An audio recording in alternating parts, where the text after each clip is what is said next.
दोस्तों, जब दुनिया के पावरफुल कंट्रीज जैसे ईरान, इजराइल और अमेरिका एक दूसरे के सामने खड़े हो जाते हैं, तो सबसे बड़ा सवाल होता है, इंडिया किस साइड है?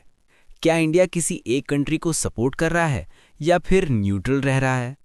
आज हम सिंपल लैंग्वेज में समझेंगे इंडिया का एग्जैक्ट स्टैंड क्या है और क्यों है।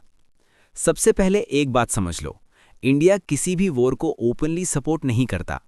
इंडिया का मेन फोकस होता है शांति, स्टेबिलिटी और अपने नेशनल इंटरेस्ट। इस सिचुएशन में भी इंडिया ने डायरेक्ट किसी एक साइड का सपोर्ट नहीं लिया है। इंडिया ने ऑफिशियली यही बोला है कि वायलेंस को रोकना चाहिए और डिप्लोमेटिक सॉल्यूशन निकालना चाहिए। अब सवाल आता है, इंडिया न्यूट्रल क्यों रह रहा है? इसके पीछे तीन बड़े रीजंस हैं।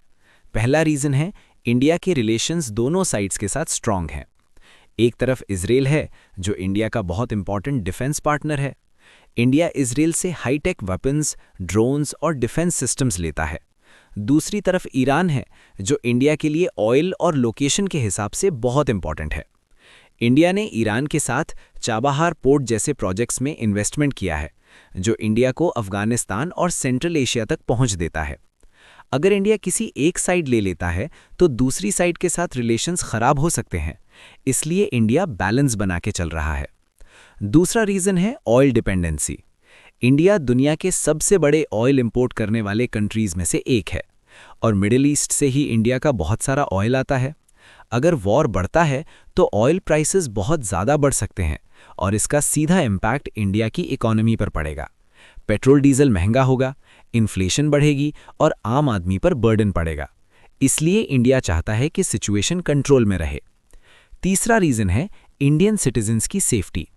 मिडिल ईस्ट में लाखों इंडियंस काम करते हैं। अगर वॉर बढ़ता है तो उनकी सेफ्टी रिस्क में आ सकती है। इसलिए इंडिया का फोकस है अपने लोगों को सेफ रखना। अब इंडिया प्रैक्टिकली क्या कर रहा है? इंडिया कंटिन्यूसली सिचुएशन को मॉनिटर कर रहा है। गवर्नमेंट ने अपने सिटीजन्स के लिए एडवाइजरीज इशू की हैं और इमरजेंसी इवैक्यूएशन प्लान्स भी रेडी रखे हैं। साथ ही इंडिया इंटरनेशनल लेवल पर पीस की बात कर रहा है। इंडिया का स्टैंड सिंपल है, वॉर सल्यूशन नहीं है, बातचीत ही सल्यूशन है। अब फ्यूचर में इंडिया क्या कर सकता है?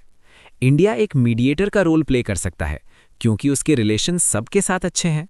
लेकिन ये तभी पॉसिबल होगा जब सब कंट्रीज बात करने के लिए रेडी हों। अगर वॉर और बढ़ता है तो इंडिया को टफ डिसीजंस लेने पड़ सकते हैं, जैसे ऑयल सप्लाई मैनेज करना, अपने सिटीजन्स को वापस लाना और ग्लोबल प्रेशर हैंडल करना। लेकिन अभी के लिए इंडिया एक स्मार्ट स्ट्रैटेजी फॉलो कर रहा है। ना किसी के अगेंस्ट जा रहा है, ना किसी को फुली सपोर्ट कर रहा है। बस अपने इंटरेस्ट और ग्लोबल पीस को प्रायोरिटी दे रहा है। तो दोस्तों, इंडिया का स्टैंड सिंपल है, न्यूट्रल रहकर शांति की तरफ बढ़ना और अपने देश के इंटरेस्ट को सबसे ऊपर रखना। अब आप क्या सोचते हो? क्या इंडिया को किसी एक साइड लेना चाहिए या फिर न्यूट्रल रहना ही सही है? कमेंट में ज़रूर बताना और ऐसे ही इन्फॉर्मेटिव वीडियोस के लिए फॉलो करना मत भूलना।